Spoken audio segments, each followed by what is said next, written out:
before we talk about the historic US-Iran peace deal, we need to revisit the chain of events that pushed the region into one of the most dangerous confrontations of the modern era. Because this story did not begin with diplomacy. It began with war. Following the assassination of Supreme Leader Ayatollah Ali Khamenei and several top Iranian leaders, tensions between Washington and Tehran exploded. Iran responded by blocking the Strait of Hormuz, one of the world's most critical energy routes. At the same time, missile and drone attacks intensified across the region, with Iran targeting Israel and several Gulf Arab states in what it described as retaliation for the elimination of its leadership and the destruction of its nuclear facilities. What followed was a brutal cycle of escalation. For 15 weeks, the United States and Iran exchanged military pressure, strategic strikes, and threats that brought the Middle East dangerously close to a wider regional war. The world watched nervously, markets trembled, and fears of an uncontrollable conflict grew by the day. But then something changed. A group of regional powers stepped forward. Saudi Arabia, Qatar, Turkey, Pakistan, Jordan. These countries offered mediation and urged both sides to exercise restraint. Slowly, channels of communication reopened. The guns did not fall silent overnight. But for the first time, diplomacy began competing with warfare. And eventually, peace talks were launched in Islamabad.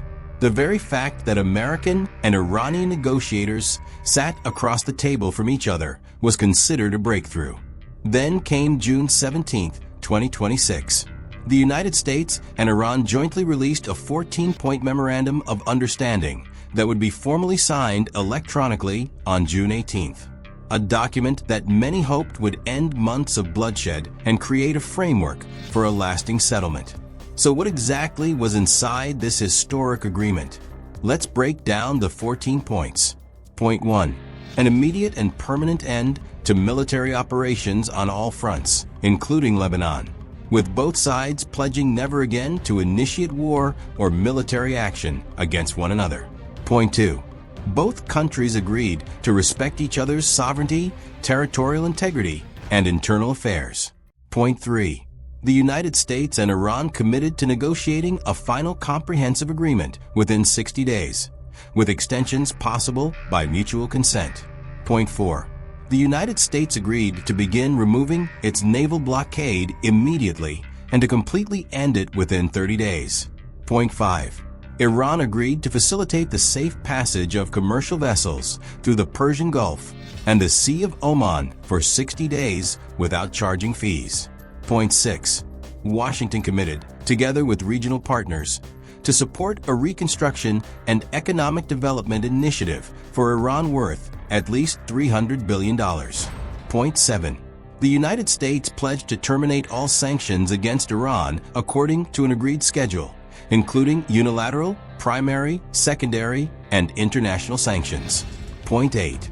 Iran reaffirmed that it would not seek or develop nuclear weapons, while both sides agreed to establish a mechanism for handling enriched nuclear material under IAEA supervision.